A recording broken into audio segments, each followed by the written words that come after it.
Hey everyone, Chloe here, and welcome back to this womanhood platform, and of course, welcome back to this channel. And if you are new here, ladies and lurkers and ear hustlers, welcome.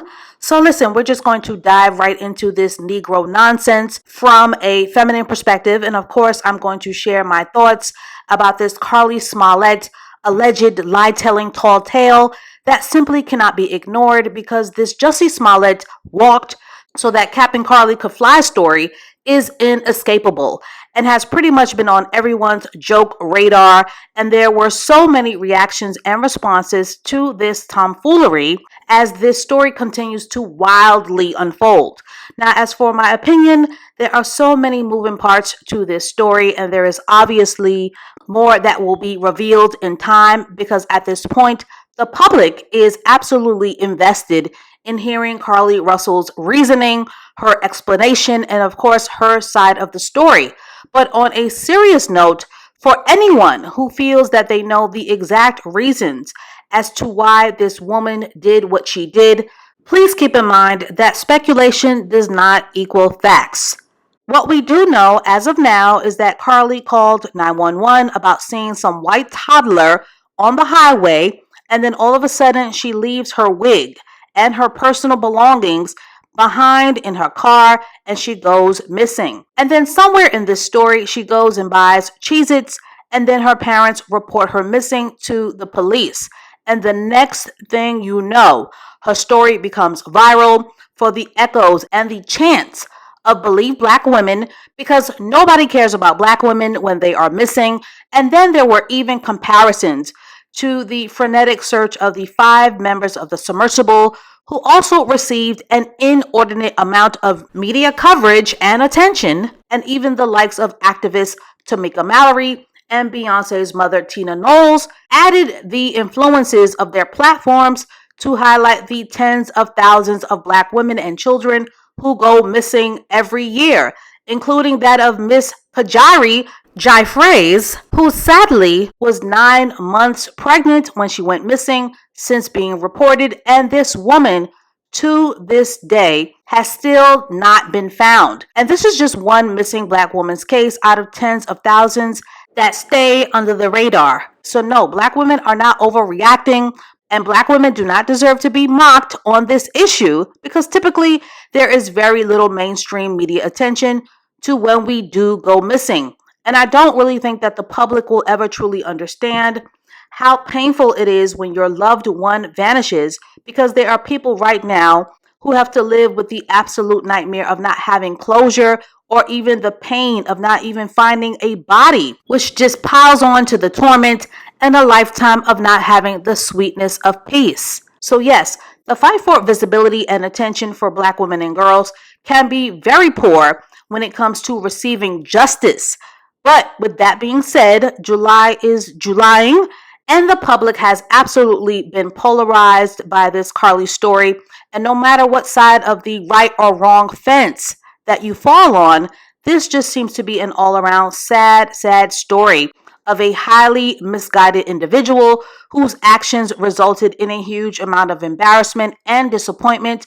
But here are a few of the responses and the reactions from your internet cousins to this ongoing unfortunate situation that has truly gotten out of hand. But I first wanted to share Mrs. Candace Owens' response, because this woman has used the tremendous influence of her platform to straight up bash, devalue, mock, and punch down on her fellow Black girl without sympathy or compassion, and in Candace Owens style has been pretty much on this girl and her kinfolk like white on rice. But take a listen and I will be back with the rest of my commentary.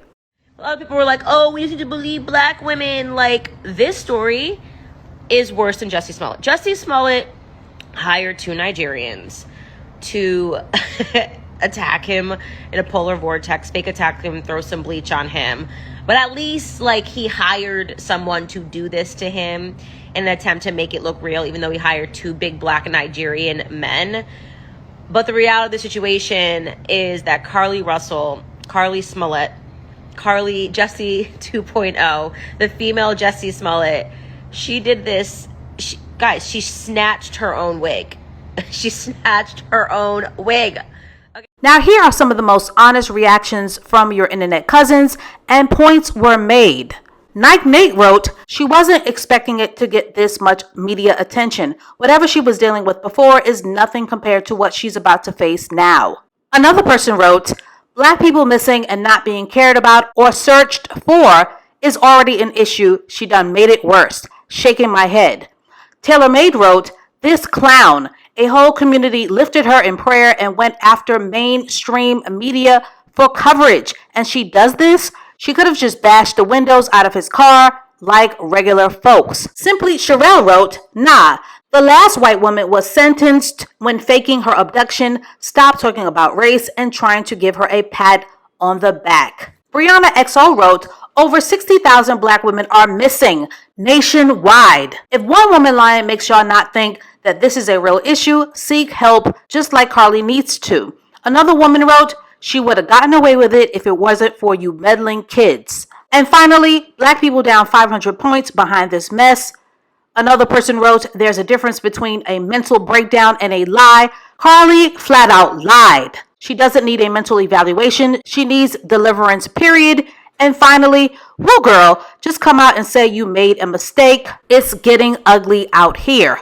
Now, as for myself, from a feminine perspective, and although very unpopular, you can go argue with your dirty pillowcase, but I am an ally of women, and I am always going to do my best to come from a place of grace and compassion and a place of humor, and more importantly, from a place of soft power versus the typical distorted femcel or social justice warrior expectation of fighting force with force. And no, all women do not deserve pity, and some women do deserve to have the world's tiniest violin played for them. But I will always have some kind of compassion for women and girls, particularly Black women, who are often too easily dismissed and devalued by the world before even given a chance. So ladies, you can be a feminine Black woman who holds a space of compassion for your fellow Black girl, because none of us are perfect, while also holding a space for the damaged, the hot mess, and the secondhand embarrassment that this story has triggered within the Black community and Black culture. Because at this point, get the strap, because Captain Carlee has a lot of explaining to do. Ladies, I'm here to tell you that you don't have to be an either or binary thinker or radicalized in your opinions about this case. And from the beginning of this platform, I have always stated that the actions of one Black woman or some dysfunctional Black women does not equal the actions of all Black women. Just like the actions of one Black man does not equal the actions of all Black men. Speaking in sweeping generalizations only points to a person's intentional ignorance and a person's intentional motivation to deliver their message with that nasty brand of distorted hate called confirmation bias.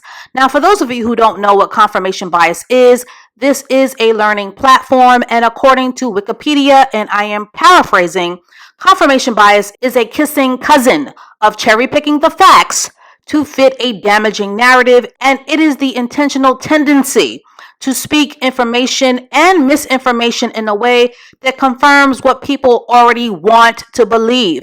And unfortunately with Carlee, and as we've even learned with Megan Thee Stallion, no one wants to believe that Black women can be fragile, can be shot, can have a mental breakdown, or even that Black women deserve to feel soft. And more importantly, that Black women and girls are worthy of protection. And that is obviously what makes this Carlee story so damn disappointing, because her wild lies have sadly further contributed to a climate where Black women will continue to be treated as low-hanging fruit. So all I ask is that my followers take the time to come to their own conclusions, because no matter what anyone says, two things can be true at the same time. Carlee is as wrong as two left shoes. Her cornbread obviously isn't cooked in the middle, because she messed up big time. And I truly believe that Mrs. Carlee did not believe that her actions would go viral and get plastered all over social media, and that she would somehow become the poster child of Black women who deserve to be humbled because of their willingness to do anything to get attention. But in spite of how you may feel about Carlee, and let's not act like mental health is not a huge issue in our community, But to get this conversation started, do you believe that Carlee is mentally ill, or does Carlee deserve a huge girl bye? Did Cap and Carlee know exactly what she was doing? Do you believe that the book should be thrown at her for the misdirected resources that were used to find a woman who basically created a hoax? Or do Black women deserve more grace for the state of their mental health? And as always, thank you for listening. Thank you for watching. Have a great weekend, and thank you for subscribing. And please stay tuned for more response videos to come. And I will catch up with you ladies and lurkers and ear hustlers in the next one.